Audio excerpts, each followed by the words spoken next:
gudoomiyaha komishanka doorashooyinka qaranka jamhuuriyadda Soomaaliland injineer Cabdirashiid Maxamuud Cali Cabdirashiid Riiraac iyo qaar kamid ah howlwadeennada komishanka ayaa waxa ay kulan la qaateen goobjoogayaasha caalamiga ah ee korjeegtoyn doona doorashooyinka isku sidkan ee golayaasha wakiilada iyo deegaanka oo ku sugan dalka jamhuuriyadda Soomaaliland.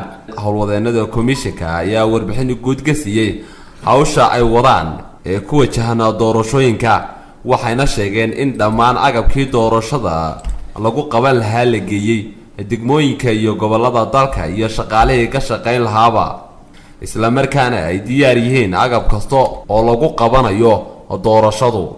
sidoo kale komishanku waxa ay warbixin ka siiyeen qaabkii loo qabtay diiwaangelintii hore ay komishanka doorashooyinka qaranku ugu diiwaangeliyeen bulshada reer Soomaaliland. gabagabadii goobjoogayaasha ayaa su'aalo ku weydiiyay sida ay labada doorasho oo isku sidkani ay dadku codeynayaan iyo waxyaabaha lagu kala garanayo musharaxiinta.